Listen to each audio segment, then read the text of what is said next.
আসসালামু আলাইকুম রহমতুল্লাহ। আলহামদুলিল্লাহি ওয়াহদা ওয়াসসালাতু ওয়াসসালামু আলা নাবিয়্যা বা'দা। আউযু বিল্লাহি মিনাশ শাইতানির রাজিম। বিসমিল্লাহির রহমানির রহিম। ইন্নাস সালাতা তানহা আনিল ফাহশাই ওয়াল মুনকার। আনাস ইবনে মালিক রাদিয়াল্লাহু قال رسول الله صلى الله عليه وسلم أول ما يحاسب به العبد يوم القيامة والصلاة। যাবতীয় প্রশংসা আল্লাহর জন্য, শান্তি অবতীর্ণ হোক আল্লাহ রাসূলের উপর সাল্লাল্লাহু আলাইহি সাল্লাম। প্রিয় শিক্ষার্থী, আমি সাদিকুর রহমান সোহেল, সহকারী শিক্ষক, পাঁচদোনা সার্কিজি গুপ্ত উচ্চ বিদ্যালয়। আমি তোমাদের সামনে আজ পাঁচদোনা সার্কিজি অনলাইন স্কুলের পক্ষ থেকে তোমাদের সামনে উপস্থিত হয়েছি নবম ও দশম শ্রেণীর ইসলাম ও নৈতিক শিক্ষা বিষয় থেকে পাঠ্য নং 2 পৃষ্ঠা নং 100। আজকের আলোচনা পাঠ হচ্ছে সালাত। সালাত সম্পর্কে আলোচনা করার পূর্বে দুটি নীতিগত কথা। এর এক, জীবনে কখনো একটি কাজের সাথে অলসতা অপারগতা ঘোষণা করবা না। পৃথিবীর যত বিপদেই যত সংকটপূর্ণ অবস্থাতেই থাকো না কেন, যে কোনো অবস্থাতেই যে কোনো মুহূর্তে সালাত পড়তেই হবে। অবশ্য নফল এবং সুন্নত সালাত পড়ার যদি সময় না পাও, অবশ্যই ফরজ পড়তেই হবে। পৃথিবীর যে কোনো সংকট মুহূর্তে হলেও তোমাকে ফরজ আদায় করতে হবে। এর দুই, প্রতিদিন কমপক্ষে 5 মিনিট হলেও কোরআন তেলাওয়াত করতে হবে। প্রিয় শিক্ষার্থী, যদি কেউ কোরআন তেলাওয়াত করতে না পারো, তাহলে প্রতিদিন সূরা ইখলাস অর্থাৎ কুল হুয়াল্লাহ সূরা প্রতিদিন 3 বার পড়তে হবে। কেননা আমাদের প্রিয় নবী হযরত মুহাম্মদ সাল্লাল্লাহু আলাইহি সাল্লাম বলেছেন, একটি হাদিসে আসছে, কেউ যদি মনে প্রাণে ভয়ভীতি নিয়ে সূরা ইখলাস অর্থাৎ কুল হুয়াল্লাহ সূরা 3 বার পাঠ করে, তাহলে পবিত্র কোরআন একবার সম্পূর্ণ পড়লে যে সওয়াব পাবে, ওই সমপরিমাণ সওয়াব পাওয়া যায়। প্রিয় শিক্ষার্থী, এর 3, প্রতিদিন অল্প পরিমাণের হলেও দান সদকা করতে হবে। এখন তোমরা অনেকেই বলতে পারো, স্যার আমরা তো কোনো উপার্জন করি না বা আমাদের হাতে তেমন কোনো টাকা পয়সা থাকে না, তাহলে আমরা কিভাবে দান সদকা করতে পারি? প্রিয় শিক্ষার্থী, আমাদের প্রিয় নবী হযরত মুহাম্মদ সাল্লাল্লাহু আলাইহি সাল্লাম বলেছেন, কারোর সাথে সুন্দরভাবে কথা বলা, কারোর সাথে হাসি মুখে কথা বলাও দানের সমান নেকি। প্রিয় শিক্ষার্থী, কাউকে সুন্দর উপদেশ দেওয়া দানের সমান নেকি। তোমার ছোট ভাই অথবা বোন যে বাম হাতে পানি পান করছিল, তুমি তাকে যখন দেখলাম বাম হাতে পানি পান করছে, তখন তাকে তুমি বললা, ভাই বাম হাতে পানি পান করতে হয় না, বাম হাতে কোনো খাবার খেতে হয় না, কেননা বাম হাত দিয়ে শয়তান খায়। এই যে তুমি তাকে একটি সুন্দর উপদেশ দিলে, এটাও তোমার দানের সমান নেকি। আমাদের প্রিয় নবী হযরত মুহাম্মদ সাল্লাল্লাহু আলাইহি সাল্লাম বলেছেন, কেউ যদি মুখে সুবহানাল্লাহ, আলহামদুলিল্লাহ, আল্লাহু আকবার অর্থাৎ তাসবিহ তাহলিল করে, তাহলেও দানের সমান নেকি। তাহলে প্রিয় শিক্ষার্থী, একটা কথা বলেছি আমাদের এই নীতিগত কথার মধ্যে। প্রথম কথা হচ্ছে, জীবনে কখনই একটি কাজের সাথে অলসতা বা অপারগতা ঘোষণা করা যাবে না, ওই কাজটার নাম হচ্ছে সালাত। আর দ্বিতীয় হচ্ছে, প্রতিদিন সবাইকে কমপক্ষে 5 মিনিট হলে কোরআন তেলাওয়াত করতে হবে। আর যদি না পারে, তাহলে হচ্ছে সূরা ইখলাস 3 বার।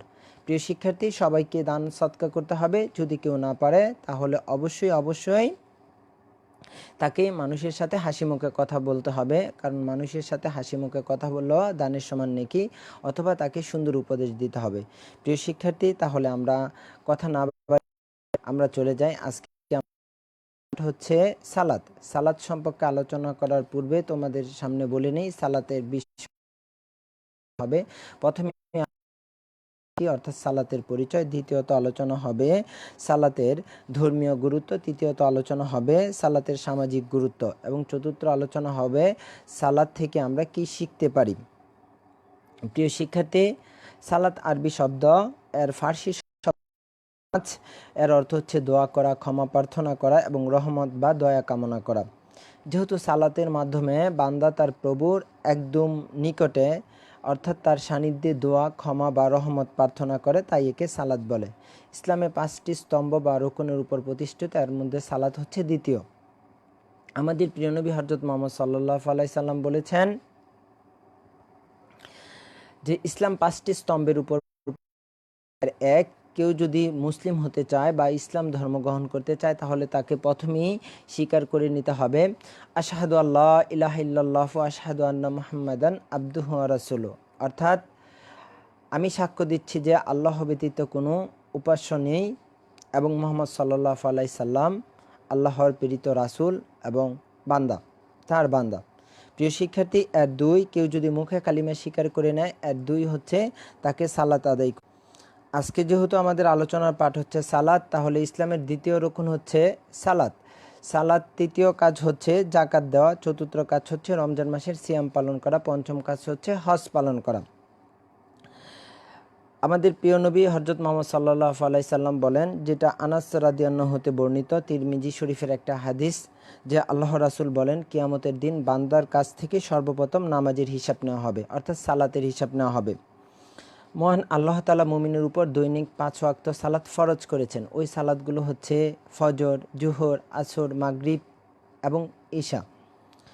সালাত একজন মুমিনের জন্য মন্দ এবং গৃহীত কাজ থেকে বিরত রাখে। এ সম্পর্কে মহান আল্লাহ তাআলা তার পবিত্র কোরআনের সূরা আনকাবুত আয়াত নম্বর 45-এ বলেন, বিসমিল্লাহির রহমানির রহিম, ইন্নাস সালাতা তানহা আনিল ফাহশাই ওয়াল মুনকার, অর্থাৎ নিশ্চয়ই সালাত মানুষকে অশ্লীল এবং মন্দ কাজ থেকে বিরত রাখে। প্রিয় শিক্ষার্থী, তাহলে আল্লাহ তাআলা তার পবিত্র কোরআনে বলেছেন নিশ্চয়ই সালাত মানুষকে অশ্লীল এবং মন্দ কাজ থেকে বিরত রাখে। তাহলে আমরা দেখা যায় অনেক সময় সালাত আদায় করি, আবার দুষ্টুমি করি, গীবত, পরনিন্দা, পরচর্চা করি, অর্থাৎ দূষণীয় কাজ করি। তাহলে মনে হচ্ছে আমাদের সালাত কবুল হচ্ছে না, অথবা সালাতের মধ্যে কোনো ত্রুটি আছে। কেননা আল্লাহ তাআলা তার পবিত্র কোরআনে বলেছেন নিশ্চয়ই সালাত মানুষকে অশ্লীল ও মন্দ কাজ থেকে বিরত রাখে। প্রিয় শিক্ষার্থী, এ সম্পর্কে আমরা আবু হুরায়রা রাদিয়াল্লাহু বর্ণিত রাসূল সাল্লাল্লাহু আলাইহি সাল্লামের মুখসৃত একটি বাণী থেকে একটি বাণী আমি যখন তোমাদের সামনে আলোচনা করব, ইনশাল্লাহ তোমরা বুঝে যাবে আমাদের নামাজের মধ্যে কোনো ত্রুটি বা ভুল হচ্ছে কিনা। যে হাদিসটা আসছে সিলসিলার 643 নম্বর হাদিস, আবু হুরায়রা রাদিয়াল্লাহু বর্ণিত রাসূল সাল্লাল্লাহু আলাইহি সাল্লাম বলেন, একটি সালাত 3 ভাগে সম্পৃক্ত। এর এক, সালাতের 1/3 পরিপূর্ণ হলো যদি সে সুন্দর করে ওযু করলো। এর দুই, সালাতের দ্বিতীয় অংশ পরিপূর্ণ হলো যদি সে সুন্দর করে রুকু করলো। এর তিন, ওই সালাত পরিপূর্ণ হলো যেটাতে সুন্দর করে সিজদা দেওয়া হলো। প্রিয় শিক্ষার্থী, অর্থাৎ একটা সালাত 3 ভাগে বিভক্ত। এর এক, সুন্দর করে ওযু করা। প্রিয় শিক্ষার্থী, আমরা অনেক সময় ওযু করি, ওযু করার সময় তাড়াহুড়ো করি, আমরা সুন্দর করে ওযু করি না। সুন্দর করে যদি ওযু না করি তাহলে আমাদের সালাত ভুল হওয়ার, অর্থাৎ সালাত না হওয়ার সম্ভাবনাই বেশি। কেননা ওযুর মাধ্যমে আমরা পবিত্রতা অর্জন করি, অর্থাৎ যখন আমরা ওযু করব তখন সুন্দর করে ওযু করব। সুন্দর করে ওযু করা মানে এই যে দেখো আমার হাত দুইটা যখন আমি পানি দিয়ে ধুবো, তখন ধুলে একবার পানি দিয়ে যখন দৌত করা হয় তখন এর নাম হচ্ছে একবার দোয়া। এই ভিজা অঙ্গ যখন আবার পানি দিয়ে ধুবো, এটা হচ্ছে দ্বিতীয়বার দোয়া। এই ভিজা অঙ্গ যখন আবার পানি দিয়ে ধুবো, এর নাম হচ্ছে তৃতীয়বার দোয়া। অর্থাৎ এভাবে প্রত্যেকটা অঙ্গ যখন সুন্দর করে আমরা ওযু করব, তখন আমাদের সালাত পরিপূর্ণ হওয়ার 1/3 1 ভাগ পরিপূর্ণ হলো। এর দুই, আমরা যখন রুকু করব তখন রুকু করব, দেখা যায় আমাদের মধ্যে অনেকেই রুকু থেকে উঠে তাড়াতাড়ি সিজদায় চলে যায়। জি না, আল্লাহ রাসূল বললেন সালাত কবুল হওয়ার দ্বিতীয় শর্ত হচ্ছে সুন্দর করে রুকু করা, অর্থাৎ রুকু থেকে উঠে ধীরে স্থিরভাবে উঠে সুন্দর করে দাঁড়াতে হবে। প্রিয় শিক্ষার্থী, এর তিন, আল্লাহ রাসূল বলেছেন সালাত কবুল হওয়ার পূর্ব শর্ত হচ্ছে সুন্দর করে সিজদা দেওয়া। আমরা যখন নামাজ আদায় করি বা সালাত আদায় করি তখন দেখা যাচ্ছে একটা সিজদা দেওয়ার পর আরেকটা সিজদা চটপট, অর্থাৎ তাড়াহুড়ো করে দিয়ে দেই। জি না প্রিয় শিক্ষার্থী, কেননা আল্লাহ রাসূল বললেন সালাত কবুল হওয়ার পূর্ব শর্ত হচ্ছে সুন্দর করে সিজদা দেওয়া। আমরা যখন একটা সিজদা দিব তার থেকে তোমরা সবাই অবগত আছো, যখন আমরা সিজদা দিই, সিজদা থেকে দিয়ে যখন উঠি, যখন আবার দ্বিতীয় সিজদা দিব, এর মাঝে আমরা একটা দোয়া পড়ি, আল্লাহুম্মা মাগফিরলি ওয়ারহামনি ওয়াহদিনি ওয়াআফিনি ওয়ারজুকনি ওয়াজবুরনি ওয়াফানি। অর্থাৎ যখন তুমি এই দুই সিজদার মাঝে একটি সুন্দর এই দোয়াটা পড়ে নিলে, তখন তোমার ওই সিজদার মধ্যে সুন্দরভাবে সিজদা দেওয়া হলো। তাহলে আমাদের সালাত কবুল হওয়ার পূর্ব শর্ত হচ্ছে ১ সুন্দর করে ওযু করা, এর ২ রুকু ধীরস্থিরভাবে দেওয়া, এর ৩ সিজদা সুন্দরভাবে দেওয়া। প্রিয় শিক্ষার্থী, একদা আল্লাহর রাসূল সাহাবাদের সামনে বললেন, হে সাহাবীরা, তোমরা কি বলতে পারো সবচেয়ে খারাপ চোরকে? তখন আল্লাহ সবচেয়ে নিকৃষ্ট এবং খারাপ চোরকে? তখন সাহাবারা বলল, জি না, আল্লাহ এবং আল্লাহ রাসূলই ভালো জানেন। তখন আল্লাহ রাসূল বললেন, ওই লোক হচ্ছে সবচেয়ে খারাপ, ওই চোর হচ্ছে সবচেয়ে খারাপ যে সালাত, রুকু সেজদা সালাত চুরি করে। তখন সাহাবারা বলল, ইয়া রাসূলুল্লাহ, সালাত কি চুরি করার জিনিস? সালাত কি কেউ চুরি করতে পারে? তখন আল্লাহ রাসূল বললেন, হ্যাঁ, যে রুকু এবং সিজদা সুন্দরভাবে আদায় করলো না, সেই হচ্ছে সালাত চোর, সে হচ্ছে সবচেয়ে নিকৃষ্ট চোর। তাহলে প্রিয় শিক্ষার্থী, আমরা যখন সালাত আদায় করব, তখন আমরা রুকু এবং সিজদার মধ্যে ধীরস্থিরতা অবলম্বন করব এবং সুন্দর করে আমরা অজু করব। তাহলে আমাদের সালাত পরিপূর্ণ হবে। কেননা আল্লাহ তাআলা তার পবিত্র কোরআনের সূরা আনকাবুতের আয়াত নম্বর ৪৫ বলেছে, নিশ্চয়ই সালাত মানুষকে অশ্লীল এবং মন্দ কাজ থেকে বিরত রাখে। প্রিয় শিক্ষার্থী, তাহলে এখন আমরা আলোচনা করব সালাতের ধর্মীয় গুরুত্ব। একজন মুসলিমের দৈনন্দিন জীবনে সালাতের গুরুত্ব অপরিসীম। সালাত মানুষকে আল্লাহর নৈকট্য অর্জনে সহায়তা করে, এর মাধ্যমে বান্দা তার প্রভুর সান্নিধ্য লাভ করে, ঈমান মজবুত হয়, আত্মা পরিশুদ্ধিত হয়।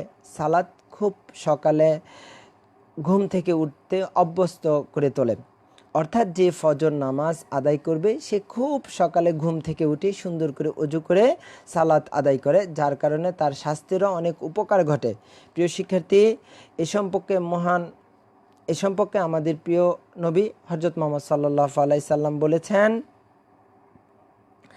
যেটা তাবারানির মধ্যে যে হাদিসটা আসছে, যে ব্যক্তি মনোযোগ সহকারে সালাত আদায় করে, কিয়ামতের দিন ওই সালাত তার জন্য নূর হবে।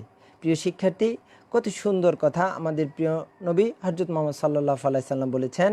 অর্থাৎ যে সালাত মনোযোগ সহকারে আদায় করা হয়, ওই সালাত ওই বান্দার জন্য কিয়ামতের মাঠে তার জন্য সুপারিশ করবে, অর্থাৎ তার জন্য নূর বা আলো হবে।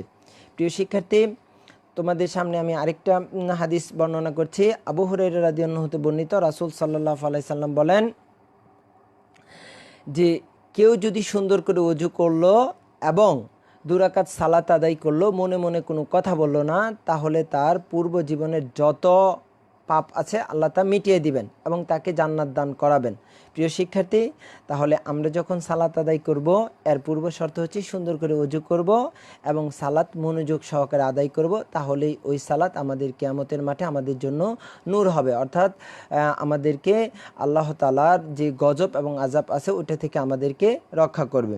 প্রিয় শিক্ষার্থী, আবু হুরায়রা হতে বর্ণিত, রাসূল সাল্লাল্লাহু আলাইহি সাল্লাম মুখশ্রিত আরেকটা বাণী হচ্ছে, আল্লাহ রাসূল একদিন বললেন, সাহাবারা, তোমাদের কারো বাড়ির পাশে যদি একটা নহর, একটা নদী অথবা একটা পুকুর থাকে, আর ওই পুকুরে যদি একটা মানুষ দৈনিক 5 বার গোসল করে, তাহলে কি তার শরীরে কোনো ময়লা থাকবে?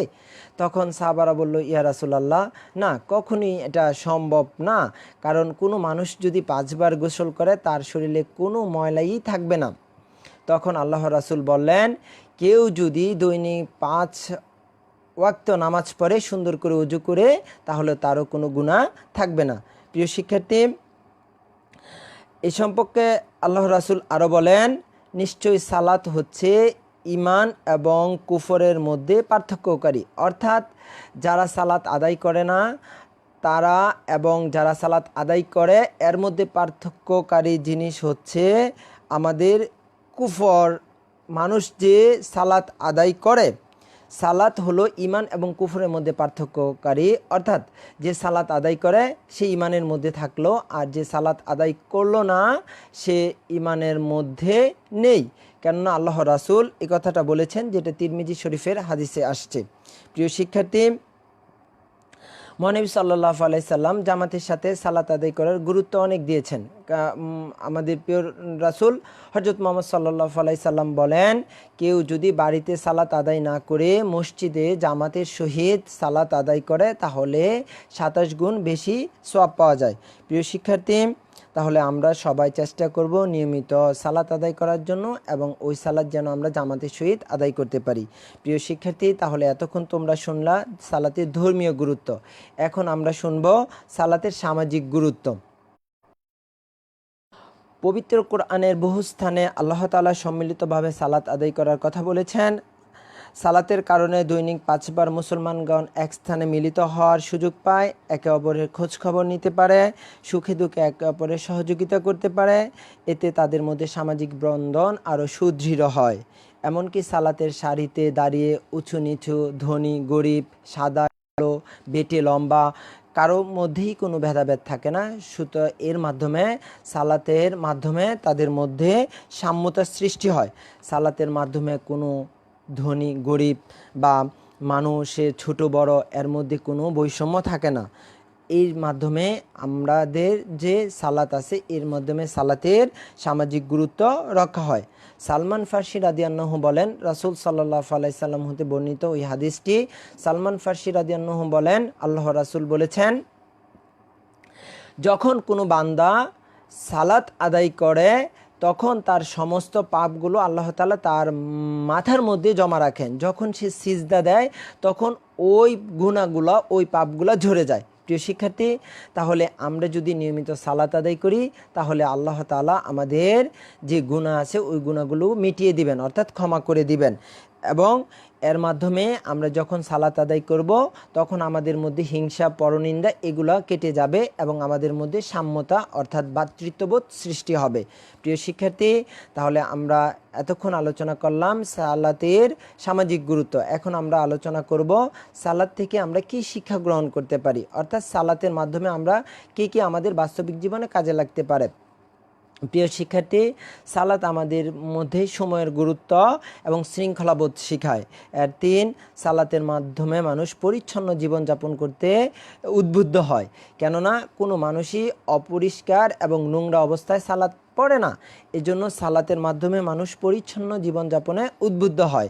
প্রিয় শিক্ষার্থী, তাহলে সময়ের প্রতি লক্ষ্য রেখে আমাদের সালাত আদায় করতে হবে এবং আমাদেরকে খারাপ কাজ থেকে অবশ্যই বিরত থাকতে হবে। প্রিয় শিক্ষার্থী, তাহলে আমরা এতক্ষণ আলোচনা করলাম সালাত কি, সালাতের ধর্মীয় গুরুত্ব, সালাতের সামাজিক গুরুত্ব, সালাত থেকে আমরা কি শিক্ষা গ্রহণ করতে পারি। প্রিয় শিক্ষার্থী, তো সালাত ব্যাপারে যারা এই আলোচনাটা শুনেছ, আমি আশা করি সালাত সম্পর্কে তোমাদের পাঠ্য বইয়ের সালাত পাঠ নং হচ্ছে 2, পৃষ্ঠা নং হচ্ছে 100 কেউ যদি একটু মনোযোগ সহকারে পড়ো তাহলে ইনশাল্লাহ এখান থেকে যত প্রশ্ন আসবে উত্তর দিতে পারবে। প্রিয় শিক্ষার্থী, আমি সর্বশেষ এই দুটি কথা বলেই তোমাদের জন্য আজকের এই আলোচনা আমি ইতি টানবো ইনশাআল্লাহ।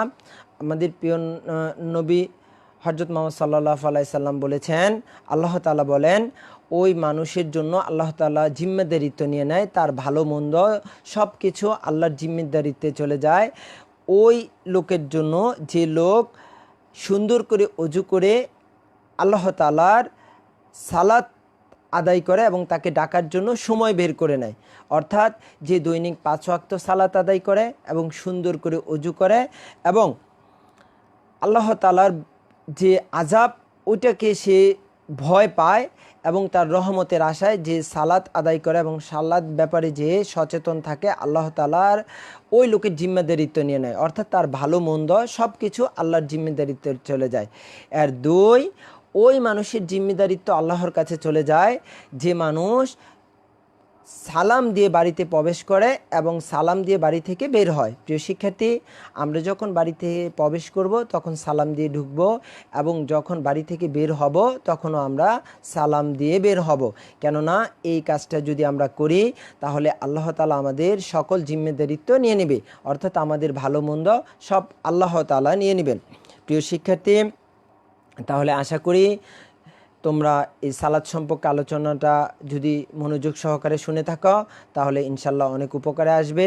আমি কথা না বাড়িয়ে এখানেই শেষ করব। হে আল্লাহ, তুমি বড় দয়াবান, তুমি বড় ক্ষমাবান, তুমি সব পারো, তুমি আমাদেরকে ক্ষমা করো। আল্লাহুম্মা আমিন। আল্লাহ, আমরা যারা বেঁচে আছি তুমি আমাদেরকে রাসূলের পদ্ধতি অনুসারে